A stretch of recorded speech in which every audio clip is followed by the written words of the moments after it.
Nifty অ্যানালিসিসের এই ভিডিওতে আমি সুররঞ্জন গঙ্গোপাধ্যায় আপনাদের সবাইকে স্বাগত জানাচ্ছি আমার চ্যানেলে। চলুন ভিডিওটা শুরু করি। 2024 শেষ হতে আর মাত্র দুটো ট্রেডিং ডে আছে। এর মধ্যে 30 তারিখ 30শে ডিসেম্বর 2024 সোমবারের জন্য আমরা নিফটির অ্যানালিসিস করব। তো আমরা মান্থলি ক্যান্ডেল থেকে ডেলি ক্যান্ডেল 5 মিনিট পর্যন্ত আমরা দেখব এবং কোন জায়গাতে মাস শেষ হতে পারে, কোন জায়গাতে সপ্তাহ তো শেষ হয়ে গেছে, সুতরাং আমরা সেইভাবে বিচার বিশ্লেষণ করব এবং 25 সালে কী হতে পারে তারও একটা চিন্তাভাবনা করব। তো চলুন আমরা ভিডিওটা শুরু করি। প্রথমেই আপনারা জানেন যে আমি প্রথমে প্রেডিকশন লেভেলগুলো কেমনভাবে কাজ করেছে সেটা দেখিয়ে শুরু করি, কারণ প্রেডিকশন লেভেল আমি institutional prediction level daily time ফ্রেমে মানে ইন্টারডের জন্য আপনাদেরকে আমি দিই। তো আমাদের চার্টে দেখুন, দেখতে পাচ্ছেন প্রেডিকশন লেভেল, এগুলোকে মার্কেট শুরু হওয়ার আগে আপনাদেরকে দিয়ে থাকি। অনেকেই বলেছেন যে লেভেলগুলোকে একটু মুখে বলে দেন, তাদের জন্য আমি একটা কথা বলছি যে আপনারা আমি তো মুখে বলে দেব, কিন্তু আপনারা টেলিগ্রাম চ্যানেলে জয়েন হতে পারেন। মনে রাখবেন, টেলিগ্রামে কিন্তু কোনো রকম লাইভ কল টিপস কিচ্ছু দেওয়া হয় না। আমি এইটি ইমেজ আকারে আপনাদেরকে প্রোভাইড করি। আপনাদের যদি সেখান থেকে করতে পারি যান তাহলে সুবিধা হবে। এটিকে আমি ইমেজ আকারে ওখানে পাবেন। তো যাই হোক, আমরা শুরু করে দেখুন, প্রথমেই ওপেন হলো মার্কেট এখানে এবং দেখতে পাচ্ছেন যে একটি লেভেল আছে কি নিখুঁতভাবে সেখান থেকে সাপোর্ট নিয়ে সে উপরের দিকে চললো। একটি লেভেল থেকে একটি লেভেল, আরেকটি লেভেল থেকে একটি লেভেল, আরেকটি লেভেল থেকে একটি লেভেল এবং আরেকটি লেভেল থেকে আরেকটি লেভেল। এটা ছিল প্রথম প্রবাবল রিভার্সাল জোন, যেটাকে ভেঙে উপর দিকে গেছে এবং তখন বুঝতে হবে যে পরের লেভেলে যাবে। এখান থেকে ধাক্কা খেয়ে নিচে নিচে এসেছে, এখান থেকে সাপোর্ট নেবার চেষ্টা করেছে ক্লাউড এবং এইটি একটি স্ট্রং সাপোর্ট জোন হিসেবে কাজ করছিল, সুতরাং একটা হিউজ সাপোর্ট নিয়েছে। কিন্তু ধীরে ধীরে মার্কেট পড়েছে এবং এই লেভেলে এসে যেখান থেকে দ্বিতীয় ক্যান্ডেলে বাইং শুরু হয়েছিল সেখানে কিন্তু বেশ খানিকক্ষণ সময় কাটিয়েছে, সাপোর্ট নেবার চেষ্টা করেছে, উপর থেকে ধাক্কা খেয়ে ধীরে ধীরে ধীরে ধীরে নিচে এসেছে এবং এই লেভেলে শেষ করেছে তার জার্নি। তো দেখুন লেভেলগুলি কত সুন্দর এবং নিখুঁত। মনে রাখতে হবে যে লেভেলগুলো কিন্তু মার্কেট শুরু হওয়ার আগেই আপনাদেরকে আমি দিয়েছি যে এখানে এখানে হতে পারে, এখানে এখানে হতে পারে। এই জন্যই কিন্তু এটা ইনস্টিটিউশনাল লেভেল। ইনস্টিটিউশনাল লেভেল তারা কিন্তু জানেন কত দূর যাবে, কত দূরে থামবে, কত দূরে কী করবো, কেমনভাবে মুভ করব একটা লেভেল থেকে আরেকটা লেভেল। যাই হোক, তো চলুন আমরা মান্থলি টাইম ফ্রেমে প্রথমে দেখি। তো মান্থলি টাইম ফ্রেমে নিফটিকে আমরা বহুদিন থেকে আলোচনা করেছি বিয়ারিশ, কিন্তু একদম নিচের লেভেল পর্যন্ত কিন্তু সে আসেনি। দেখুন, উপর থেকে ধাক্কা খেয়েছে, নিচের লেভেলকে টাচ করেছে, উপরের দিকে উঠেছে, এখন এই জায়গাতে দাঁড়িয়ে রয়েছে 23,813। একটা ভালো, যেখানে 580-600 ওপরে কিন্তু 23,600 ওপরে কিন্তু ক্লোজিং দিয়েছে, যেটা কিন্তু অনেকটা ভালো সিম্বল। কিন্তু নিচের দিকে এলে পরেও এটা কিন্তু একটা স্ট্রং সাপোর্ট জোন হিসেবে কাজ করবে, যেটা প্রথমবারে সাপোর্ট দিয়েছিল আগের মাসে।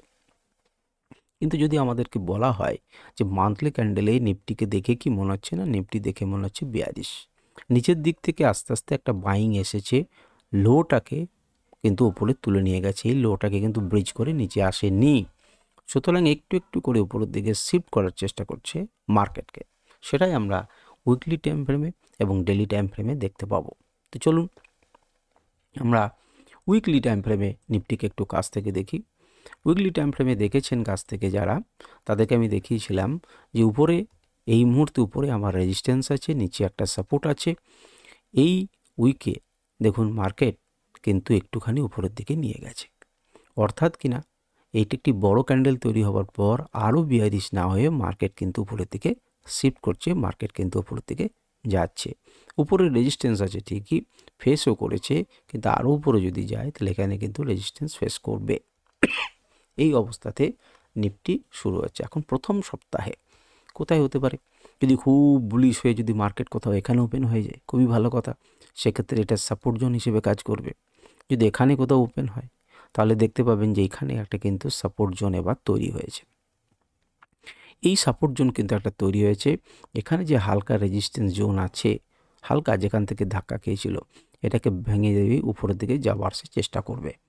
এখন যদি নিচে কোথাও ওপেন হয় তাহলে এখানে কিন্তু সাপোর্ট নেবার সে চেষ্টা করবে এবং এই জোনটা এই যে জায়গাগুলো কেনার জায়গা, এই জায়গাগুলো কিন্তু আমাদের কিনতে পারে বা বিক্রি বাই কিন্তু হতে পারে বা আপমুভ এখান থেকে দেখতে পারবো। মেন কথা বড় হিসেবে আমাদের এই রেঞ্জটা হচ্ছে গুরুত্বপূর্ণ রেঞ্জ, যেটা রেজিস্ট্যান্স উপরের দিকে এবং নিচের দিকে সাপোর্ট, এর মধ্যে কিন্তু মার্কেট ঘুরছে। এখন এটাকে ভাঙতে হবে উপরের দিকে যেতে গেলে, একে ভাঙতে হবে নিচের দিকে যেতে গেলে। এটাও কিন্তু একটি স্ট্রং সাপোর্ট আর এটাও কিন্তু একটা স্ট্রং রেজিস্ট্যান্স। সুতরাং মার্কেট এর মধ্যেই সপ্তাহে ঘোরাফেরা করতে পারে। আর যদি খুব বেশি বুলিশ হয় বা বিয়ারিশ হয় তাহলে যে কোনো একটা এন্ডকে সে ভাঙবে। লাইভ মার্কেটে আমরা দেখব যে সেটা কেমনভাবে ডিল করছে। এটাকে বুঝতে গেলে, উইকলিকে বুঝতে গেলে আবার আমাদেরকে ডেলিতে আসতে হবে। ডেলি ক্যান্ডেলে দেখুন বেশ কয়েকদিন কিন্তু একটা জায়গাতে সে ঘুরছিল 3টে দিন, তারপরে উপরের দিকে সেটাকে ব্রেক করে মার্কেট যাবার চেষ্টা করলো। কিন্তু করে এই জায়গাটা দেখে আপনার কি মনে হচ্ছে? ওপর থেকে দেখুন সেলিং এসছে। চেষ্টা করেছিল কিন্তু নিচের দিকে নামিয়েছে, চেষ্টা করেছিল কিন্তু নিচের দিকে নামিয়েছে, চেষ্টা করেছিল কিন্তু নিচের দিকে নামিয়েছে, চেষ্টা করেছিল কিন্তু নিচের দিকে নামিয়েছে। সুতরাং এখানে কিন্তু একটা ধাক্কা যে রয়েছে এ নিয়ে কোনো সন্দেহ নেই। কিন্তু এখানে এসে থামলো কেন?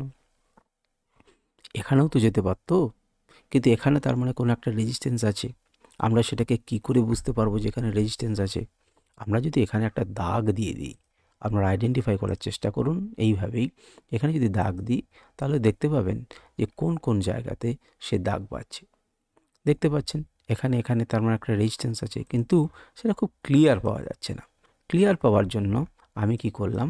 আমি ছবিটা কপ করলাম এবং আনরাইভেলড ইন্ডিকেটরকে আমি ব্যবহার করলাম। আপনি দেখুন, এবারে যদি দেখেন যে আনরাইভেলড সেল বিলো হয়েছিল, ঠিক আছে, এখানে কেন থামলো? এখানেই কিন্তু আমার ক্লাউডটা আছে। আর আনরাইভেলড মাস সেল টার্গেট 2 এবং টার্গেট 1 এই দুটো মিলিয়ে যেটা জোন, সেই জোনটাতে এসে কিন্তু এবং ক্লাউড যখন একই সঙ্গে কাছাকাছি এসেছে, তাহলে এই জোনটা কিসে পরিণত হয়ে গেল? স্ট্রং রেজিস্ট্যান্স জোনে পরিণত হলো, যেখানে কিন্তু ক্লাউডে ধাক্কা খেলো। এখন মার্কেটকে উঠতে গেলে পরে এই ক্লাউডের উপরে কিন্তু ক্লোজিং দিতে হবে, তবে কিন্তু ক্লাউডটা ধীরে ধীরে ঘোরার চেষ্টা করবে। তার মানে আমাদের এখানে যে রেজিস্ট্যান্স জোন আছে সেই রেজিস্ট্যান্স জোনের উপরে মার্কেটকে নিয়ে যেতে হবে, তবে কিন্তু আমরা কি বলতে পারি? যে আমরা বলতে পারি যে মার্কেট তবে কিন্তু বুলিশ হবে বা বুলিশ হওয়ার জন্য চেষ্টা করবে। কিন্তু এটা দেখে বোঝা যাচ্ছে ধীরে ধীরে লোটাকে কিন্তু ওপরের দিকে শিফট করার চেষ্টা করছে, ওপরের দিকে নিয়ে যাওয়ার চেষ্টা করছে। নিচে একবার নামিয়েছিল, কিন্তু এক্স্যাক্টলি কোন জোন থেকে সাপোর্ট পাচ্ছে দেখুন 3 এবং 4। তার নিচে ক্লোজ করার পর তুলে এখান থেকে সাপোর্ট নিচ্ছে এবং নিজেকে ধীরে ধীরে উপরের দিকে নিয়ে যাওয়ার জন্য একটা চেষ্টা করছে। তো এখানে ধাক্কা খেয়েছে বটে, এবার আমাদেরকে দেখতে হবে কোথায় ওপেন হচ্ছে এবং ওপেন হওয়ার পরেই সে দিনের শেষে কোথায় বিহেভ দিচ্ছে। যদি এর উপরেই কোথাও ওপেন হয় তাহলে তখন ক্লাউডটা তার সাপোর্ট হিসেবে কাজ করবে। তখন আমরা এই নিচের প্রান্তে অপশন ট্রেডিং যদি করতে চাই তাহলে সিই কিনতে পারি। যদি একদম এখানে কোথাও ওপেন হয় তাহলে আপনি জানবেন যে এখানে ধাক্কা খাবে, গ্যাপ আপ ওপেন হয়েছে তো কী হয়েছে, তাহলে আমাদের এখানে পুট কেনার কথা। যদি এখানে রিজেকশনের মতো কোনো জায়গা আমরা দেখতে পাই, তবে দেখুন লাইভ মার্কেট আলাদা জিনিস, কিন্তু আমি আপনাদেরকে বলে রাখলাম যদি এখানে কোথাও ওপেন হয়ে টপ এরকম জায়গাতে চলে যাচ্ছে, কারণ আপনি বুঝবেন যে এটা কিন্তু ধাক্কা খাবার কথা। যদি সেটা দিনের প্রথমে হতে পারে, দিনের মাঝামাঝি হতে পারে, তাহলে জানবেন এখান থেকে ধাক্কা খেয়ে হয়তো পড়তে পারে। সুতরাং তখন যদি কোনো বিয়ারিশ সিম্বল দেয়, তখন যদি ছোট টাইম ফ্রেমে 5 মিনিটে 15 মিনিটে 1 ঘন্টাতে আপনি যেটা করতে অভ্যস্ত, সেখানে যদি কোনো বিয়ারিশ ফর্ম দেখেন এইরকম জায়গাতে, তাহলে আপনি নিশ্চিত থাকবেন যে রেজিস্ট্যান্স ফেস করছে, মার্কেট হয়তো নিচের দিকে যেতে পারে ইন্ট্রাডে করার জন্য। এবারে চলুন আমরা দেখব 1 ঘন্টা টাইম ফ্রেমে কী করলো। দেখতে পাচ্ছেন 1 ঘন্টা টাইম ফ্রেমে বেশ কয়েকদিন বারবার উঠছিল নামছিল। সেই রেঞ্জটাকে ব্রেক করার জন্য সে উপরে ওপেন হলো। এখানে করার পর দেখুন সেটা টাচ করেছে এবং উপরের দিকে যাওয়ার চেষ্টা করেছে, কিন্তু গিয়ে দেখুন ঠিক এক্স্যাক্টলি একটি জায়গাতে ধাক্কা খেয়ে নেমে গেল। কিন্তু আমি এক্স্যাক্টলি কথাটা কেন বললাম? এখানে তো কিছুই নেই যে এক্স্যাক্টলি হবে। এক্স্যাক্টলি কি কাউকে মানছে? এটা মানছে। কাকে মানছে এটা বোঝবার জন্যই আমি এক্স্যাক্টলি কথাটা বললাম। দেখুন এখানে কেন থামলো? অনেকগুলো দাগ আছে, কিন্তু লাইভ মার্কেটে আপনাকে করতে পারতে হবে।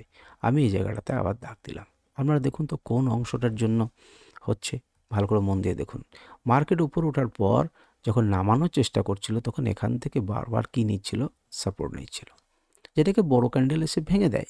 কিন্তু সাপোর্ট যখন নিচ্ছিল, তার মানে এখানে একটা বাইং জোন আছে। তার মানে এটি একটি লেভেল। মার্কেট যখন এবার নিচে থেকে উপর দিকে যাচ্ছে তখন এটি তার কাছে কি রেজিস্ট্যান্স। পারফেক্টলি দেখুন সেখানেই কিন্তু রেজিস্ট্যান্স ফেস করেছে এবং মার্কেট নিচের দিকে নেমেছে, কারণ এখানে কিন্তু সেলার্সদের জোন, সুতরাং সেই সেলার্সদের জন্য অনুযায়ী মার্কেট নিচের দিকে নেমেছে। আমরা যদি ইন্ডিকেটর লাগাই তাহলেও কিন্তু ইন্ডিকেটর, আমাদের যদি সিগন্যাল ইন্ডিকেটর লাগাই তাহলে দেখতে পাবো যে সিগন্যাল ইন্ডিকেটরে কিন্তু ওখানে লেভেল আছে। দেখুন এই দুটো লেভেলকে সে ভাঙতে সক্ষম হয়েছিল ঠিকই, কিন্তু দ্রুত তারপরে একটা রিভার্সাল ক্যান্ডেল তৈরি করে নিচের দিকে মার্কেটকে নামিয়ে নিয়ে আসে। সুতরাং 1 ঘন্টা টাইম ফ্রেমেও আমরা সাইকোলজিটা বুঝলাম। এখন কি অবস্থায় দাঁড়িয়ে রয়েছে? এখন 1 ঘন্টা টাইম ফ্রেমে কিন্তু দাঁড়িয়ে যেখানে রয়েছে সেটা উপরে কিন্তু রেজিস্ট্যান্স ফেস করবে। এই জায়গাটা কিন্তু রেজিস্ট্যান্স ফেস করবে এবং রেজিস্ট্যান্স ফেস করে ধীরে ধীরে ধীরে ধীরে সে কিন্তু নিচের দিকে আসার জন্য যেন রেডি হচ্ছে। একটা ফল এলো, একটা কামব্যাক আসছে এবং তারপর কিন্তু সে নিচের দিকে নামতে পারে। কিন্তু এবারে এই জায়গাটাতে মার্কেট শেষ করলো। এখন এখানে যারা বাই করেছে, মার্কেটই যদি এখানে তুলে কিংবা এখানে তুলে করে, তাহলে পরে কিন্তু আর নিচের দিকে নামার ব্যাপার হচ্ছে না, তখন উপরে তুললো। যদি নামেও তাহলে পুরনো রেজিস্ট্যান্সে সে আসবে এবং পুরনো রেজিস্ট্যান্স থেকে সে উপরের দিকে যাওয়ার চেষ্টা করবে। এই হচ্ছে আমাদের, এটা সরে গেছে, এটা এখানে নয়, এইটা এখানে ছিল। তো যাই হোক, তো এই হচ্ছে আমাদের 1 ঘন্টা টাইম ফ্রেমের বিচার বিশ্লেষণ। এবং 1 ঘন্টা টাইম ফ্রেমকে যদি ধীরে ধীরে দেখেন তাহলে দেখুন লোটাকে কিন্তু উপরের দিকে তুলে নিয়ে যাওয়ার চেষ্টা করছে এবং এরকম একটা ট্রেন লাইন রাখতে পারি। এটা একটা এক্সেপশনাল কেস, এখান থেকে বাইং এসছে, সেই জন্য এখান থেকে কিন্তু বাইং এলো। এখন ধীরে ধীরে যদি অল্প অল্প ছোট ছোট ক্যান্ডেল করে করে করে করে সে ওপরে নিয়ে যেতে পারে, ওপরে কোথাও ওপেন হলো এবং আর একবার টেস্ট করে উপরের দিকে যেতে পারে, তখন কিন্তু আমরা বলবো যে মার্কেট কিন্তু উপরের দিকে যেতে তৈরি হচ্ছে।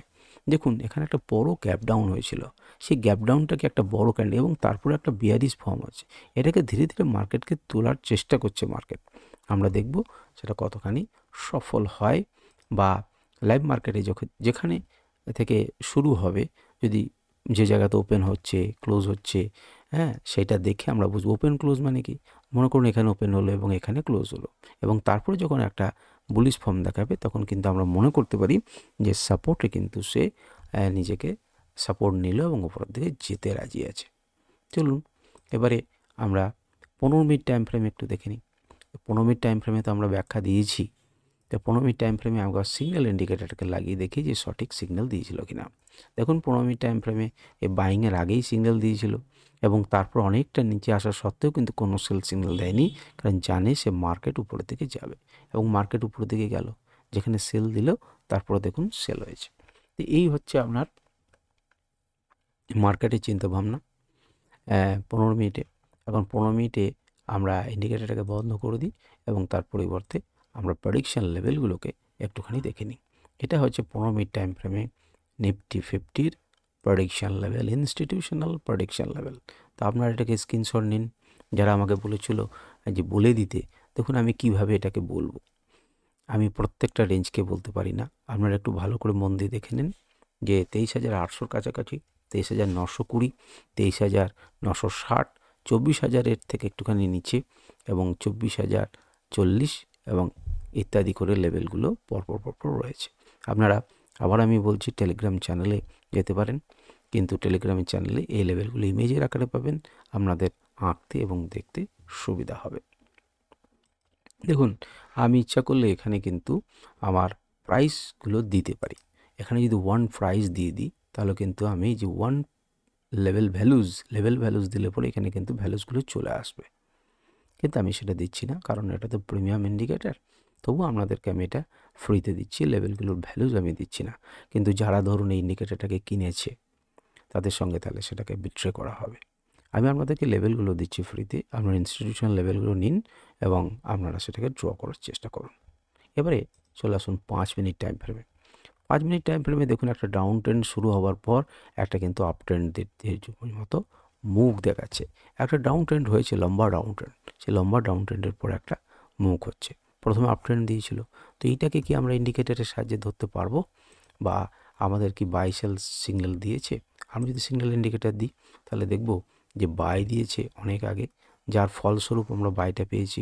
সেল দেওয়ার পর নিচের দিকে গেছে, বাই দেওয়ার পর একটুখানি গেছে, সেল দেওয়ার পর নিচে, এবং এই মুহূর্তে সে বাই লেভেলে দাঁড়িয়ে আছে যে মুভিংটা শুরু হয়েছে। আমরা একটা 5 মিনিট টাইম ফ্রেমে 5 মিনিটে কিন্তু আপস অ্যান্ড ডাউনস, নয়েজ ইত্যাদি বহু কিছু থাকবে।